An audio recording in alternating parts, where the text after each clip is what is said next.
Indivisible, a national organization that took its name from our pledge. I'm Elizabeth Klarich. I'm the chapter leader for a local Indivisible, Yellowstone Indivisible. And every one of us here, I consider you part of our effort to approach where we're at with respect and with an understanding that we stand in solidarity. We stand in support of democracy, liberty, and equal justice for all. Louis Brandeis, Supreme Court Justice from 1913 to 1939, said, quote, "We can have democracy in this country, or we can have great wealth concentrated in the hands of a few. But we cannot have both," end quote. The eyes of the country are on us Montanans. The country is watching to see how we implement the Montana Plan, and then they will follow suit. So let's do it, Montana.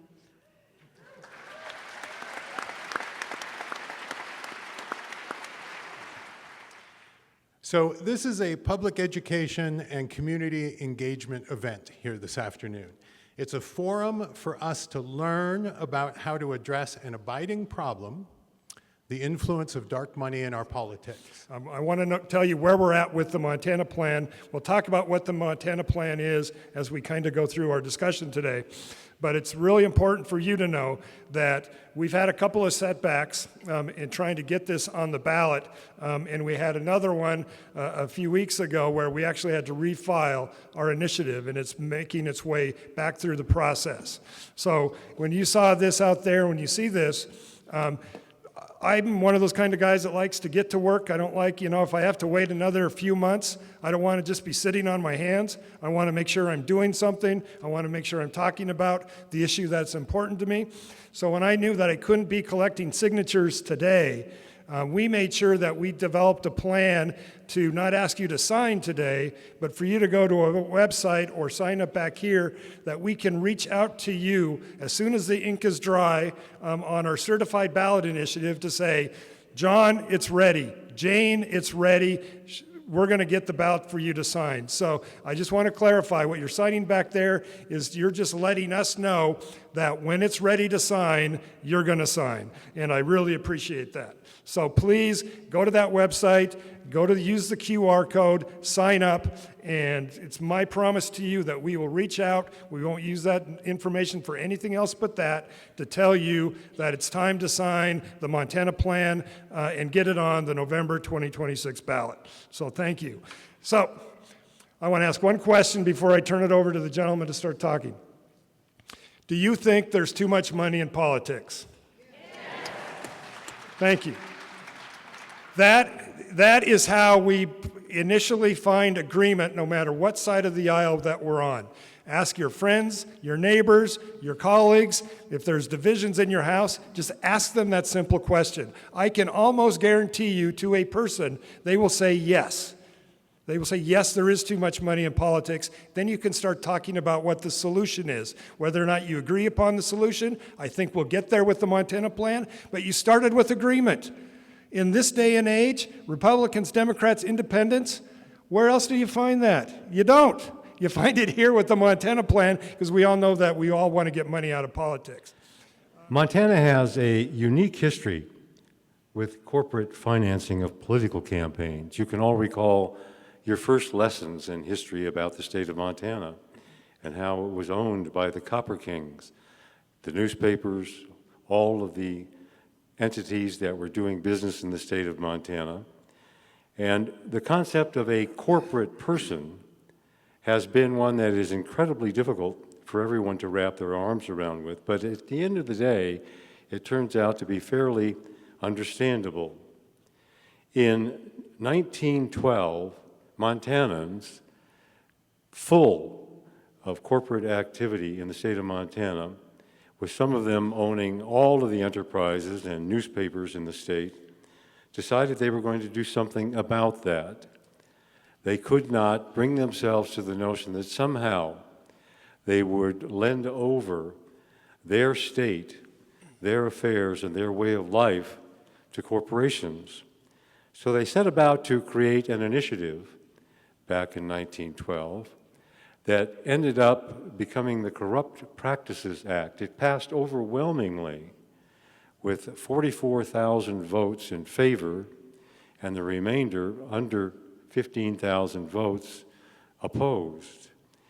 And that was the law of Montana in 1912, and it lasted until the Supreme Court decided the case of Citizens United 98 years later, and tried to introduce us to the notion that, in fact, at the end of the day, these corporate persons chartered by the state of Montana to become companies were also entitled to First Amendment rights, which the court, I think, recognized at the time when they made the decision that Citizens United would apply to the Constitution and the right of free speech equally to all citizens, including corporate citizens.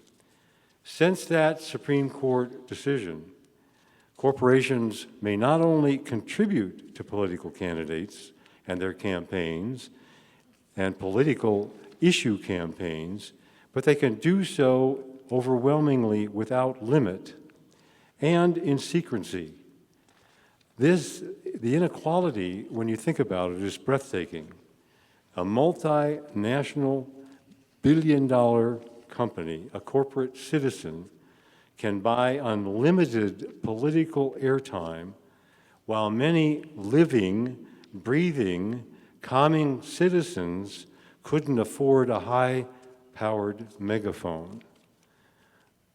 The Montana Plan produces and proposes that the states simply clarify in their corporate charters that they issue to corporations limiting what they can do in the state of Montana, that a corporation issued such a charter in Montana cannot make contributions to political campaigns.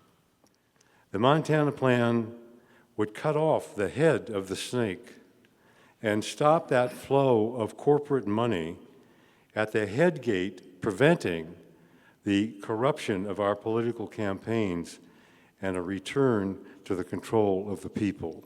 Overwhelming the money contributed by corporations to ad campaigns developed by political consultants are angry, bitter, vengeful, and cruel, trying to destroy the character and the capacity to govern in the candidates running for office. It deters new candidates from entering into the political process, and it leaves us all bewildered by the amount of cruelty and misspoken ideals that at the end of the day corrupt our political system. So look, when I first got elected to the U.S. Senate, it was a grueling process, as it should be, quite frankly. I got there, and in Congress, the Senate didn't exactly work like a well-oiled machine when I got there, but it did still work. And then Citizens United came down the pipe, and there was a paralysis that set in.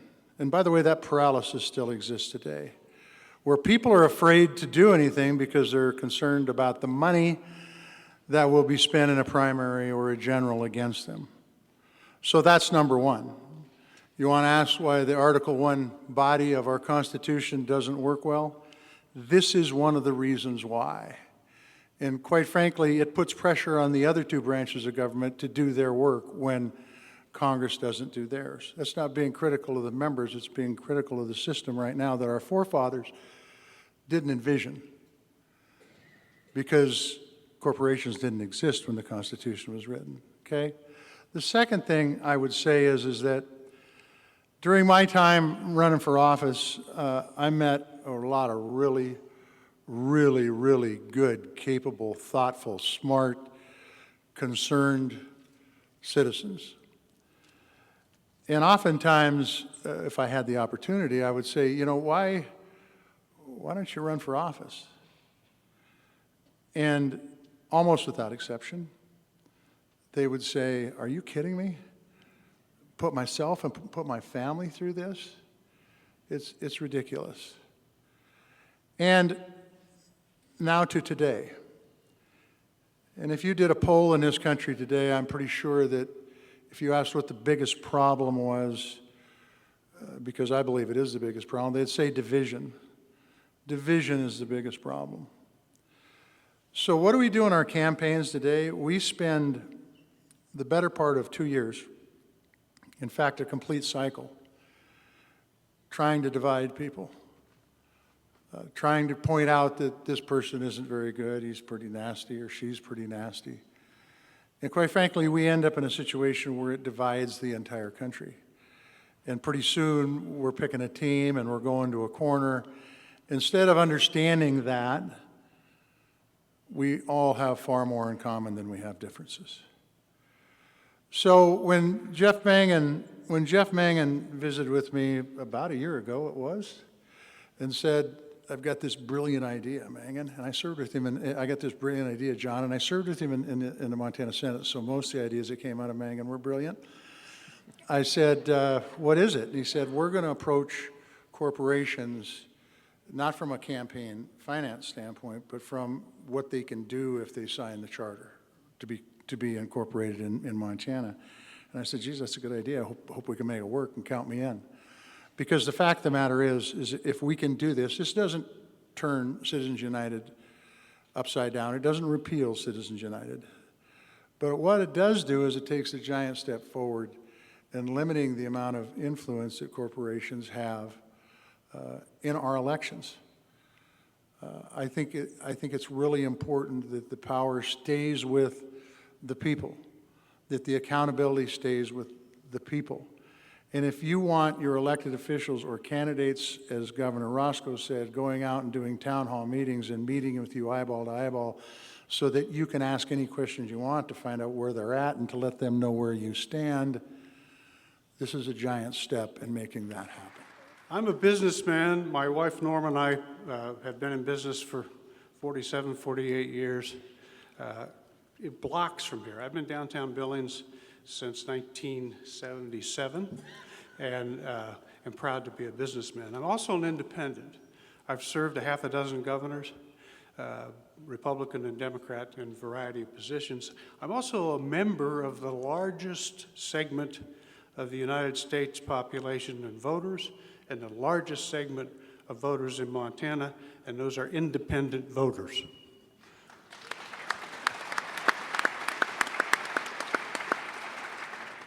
I work for I own a corporation. The key thing is here, if any corporation, including mine, gives money to a candidate, we have to, with this new Montana plan, we have to say who we are.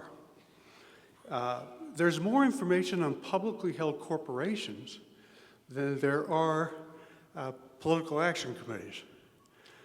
For example, you can go very quickly and find out the salary of the current president of Northwestern Energy. Any corporation, you can find out what they're paid if they're publicly held. I think Mark mentioned that 70% of the people years ago voted for something that made complete sense. And I agree with these folks that seeing people eye to eye going forth. I wore a tie, a white shirt and a tie, when I ran, and I walked into a bar with a white shirt and tie, and the guy my age, he looks at me and says, "Are you with the FBI?" And then I said, "No," and he said, "Are you a missionary?" And I said, "No, I'm Gary Buchanan running for Congress." But this huge segment of independent voters is growing, demonstrably 45%. I think all independents would like to be associated with a party, but as the parties, particularly the Republican Party, goes too far to the right, it's hard to do that.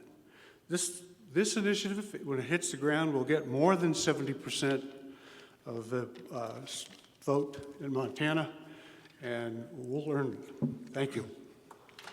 So I just want to clarify a couple of things, exactly what the Montana plan is. So I think it's really important. What we're doing is we are eliminating corporate and dark money from our elections. I mean, it's as simple as that. Right now, corporations and individuals can spend in our politics. After the Montana plan, the only folks that will be able to spend in our elections are individuals. So,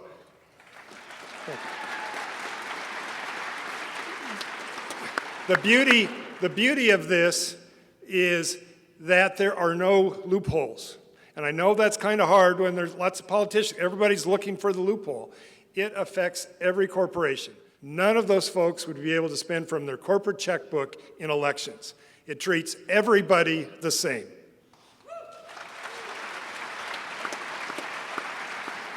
So, no more corporate donations, no matter where you're at on the political spectrum.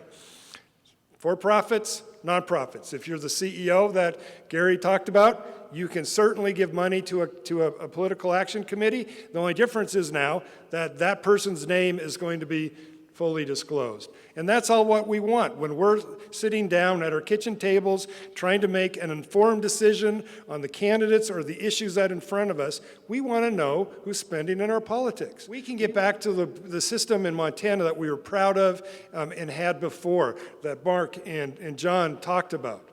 That where campaigns were run with your neighbors and your friends, and John and Conrad saw each other on the campaign trail and are still civil to each other and talked to the same citizen about what they believed in. We don't have that anymore. It's unfortunate, but we don't. We can get back to that. We can get back to it easily. The first step for us is going to be passing the Montana plan. It's our duty for our kids and our grandkids to do something about it. We think we have the plan. That is not taking away the power of corporations to spend at the charter level in our politics. If the power's not there, the right to do so doesn't apply. It makes Citizens United irrelevant in our politics, and then we get to lead the nation in showing them how it's done. In Montana, a state of, 1,100,000 people, we like to see the folks who represent us. We like to be able to ask them questions about what's going on. And quite frankly, if in fact they don't have to come out, we never get that opportunity to let them know if what they did was the right thing or the wrong thing. Another thing that I would say is that this whole money in politics, to the extent that we've seen, is building an infrastructure. And it's been going on now for 16 years, but it's building an infrastructure that's going to be really, really hard to take down the longer it goes on. There's a lot of people making a lot of money off of this stuff. And anytime you get in that kind of situation, and we'll probably see it in this effort, I'm sure you've thought about it, Jeff, where the people who are making a bunch of money are going to be coming out saying, oh, this is the worst thing that could ever happen, when in fact it puts the power back in the hands of the people. So the plan devised here was to withdraw all of those charters from any corporation chartered in the state of Montana, and then to grant them back the powers, which is a matter that is in complete discretion of the state. Grant them back every power they have except that they cannot contribute to political campaigns. So it's very simple in its design. It takes a lot of verbiage to describe it, and it's going to be perhaps difficult to explain because it's going to take some time in more than one sentence to do it, as you can tell from how long I've been talking. But at the end of the day, it is very novel, and it has gained national attention. And frankly, if we get this done, it's going to spill over and be an example for every other state in the nation. And unquestionably, they'll be lining up to do the same thing. But I knew it was a nonpartisan issue. I knew that with all of the vitriol and all of the divisiveness in our politics today, I knew that there was almost a common theme of what people did not like in politics, and that was money.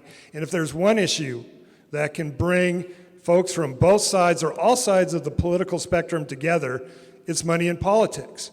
And if we can agree upon that and agree to talk not about what all what all those other partisan parts of that might be, but agree that let's find a solution together on money in politics. It's okay to talk to your fellow Republican. It's okay for Republicans to talk to their fellow Democrats, et cetera, et cetera. And it's one of those things that I think it's like a eureka moment for folks. Yeah, we can do this.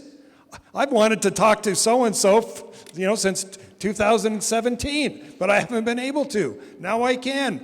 I mean, I think it's great, and I hope folks realize that one of the reasons I wanted to get a Republican, a Democrat, and an independent on this stage and have these kind of conversations is because we know it's possible. We know we can do this because we all agree what the issue is, and there has to be a solution for it. So thank you for bringing that up again, Governor.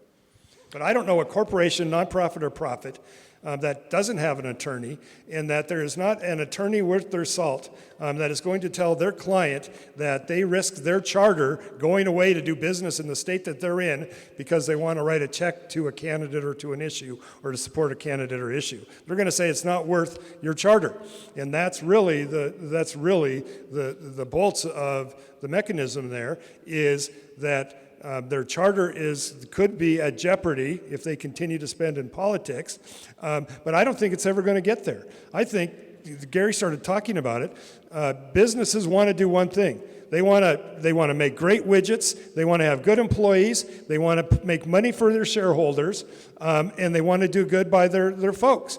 And they don't want to spend in politics in the first place. And they're certainly not going to turn around and jeopardize all that by writing a check when it's against the law, because they're going to have great folks saying, that's not the way we do things in Montana. Do you think that most business people will sign this initiative? I think most business people that I work with, and I've worked with a hell of a lot of them in Montana, and Billings men and women, know there's too much money in politics.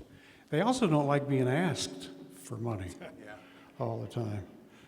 If you're a corporation, if you're a corporation or sole proprietorship or whatever in Billings, around campaign time, you get accosted by folks asking for money.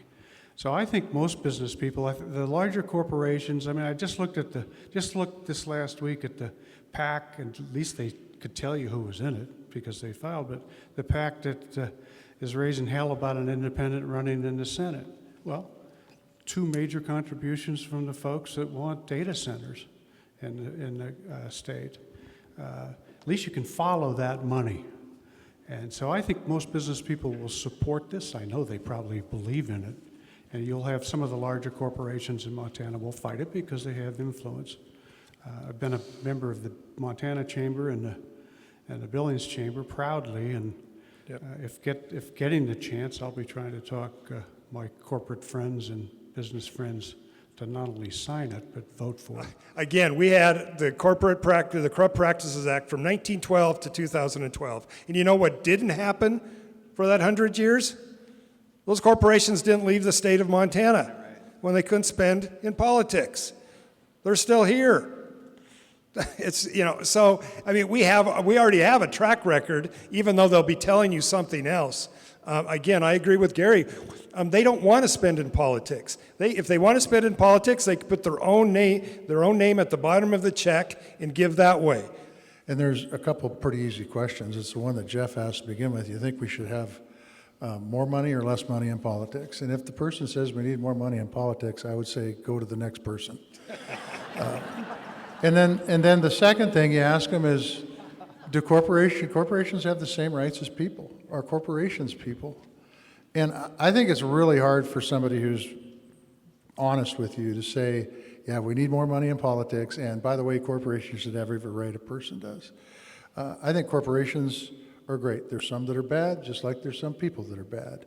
But the bottom line is that this government should be run by people. We should be electing the people that we want in Washington, D.C. Not the people that some corporation in some other state or this state wants. It's people. And if we have people talking to people, and the fact we've got, I said 400, the governor said 600. I don't know how many people are here, but it's a lot for a nice day on the 31st of January. Out there that can talk to your neighbors. I mean, hell, we already got this thing won right now. If you think about this, those folks 25 and younger in their political experience have known nothing other than a life with Citizens United. That should scare the heck out of us. That's all they've known. 25. They have no other experience in politics and how this has been done, because that's all they've known for that formative part from when they started, thinking about politics and voting. They don't know anything. I mean, that's all they've had to live with is Citizens United. They didn't live in the world that the panel up here lived in without Citizens United, and how we actually did used to campaign and talk to each other. And when we talk about where the term kitchen table issues came from, because we sat down at kitchen tables and talked about them, et cetera. They haven't had that experience. You guys are here because you know the system doesn't work. The kids are looking at that, and I'm calling a kid anybody under the age of 40. They're looking at that and they're saying, yeah, this system doesn't work. Democracy doesn't work. We don't even want democracy anymore. Why? Because of this problem. And I am telling you, it is because of this problem. And if this doesn't, like I said when I was standing up there, this doesn't undo Citizens United. It would take a constitutional amendment to do that. But this takes a big chunk out of it.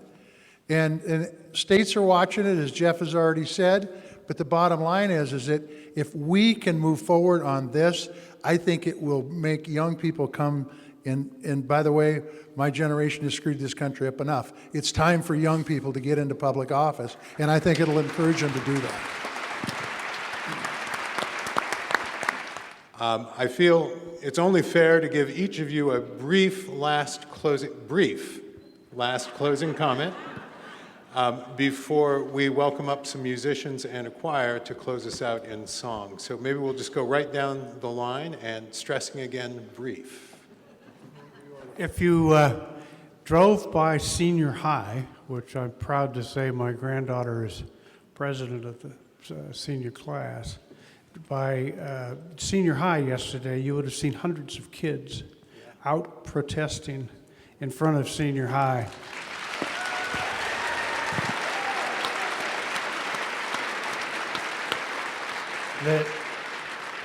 The current status of our country will drive younger and younger people to go into politics. I'm very hopeful.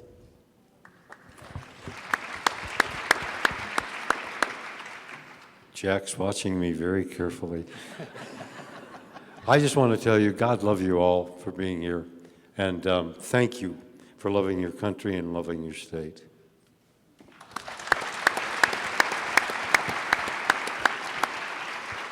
Since Roscoe didn't take all of his time, I feel an obligation. Look, Gary Buchanan knows this. When I was running for office, we had good conversations, and when I was in office, we had tough conversations. Because the bottom line is I needed people like Gary Buchanan on my team. And the fact is that the people who serve us in Washington, D.C., in the state legislature, in the governor's office, wherever it might be, county commissioners, they need to know what we're thinking. This Montana plan will allow you better contact with your elected representatives in a state that has 1,100,000 people. It should absolutely be that way. Thank you. Thank you. I'm just going to reiterate to say thank you so much, Billings. Just a couple of plugs, but they're important. MontanaPlan.com. You can figure out how to email. It's from there. Learn all about it. And again, just thank you. Get on your socials. Tell your folks about it. Tell your neighbors about it. That's how you can help us. So just start talking about it. Just have those conversations, and then let us know that you want to sign as soon as the ink's dry on that petition. When they certify it, we are going to message you and tell you where you can sign and how you can sign, and we can get this done in that short period of time. I'm sure of it. So thank you so much.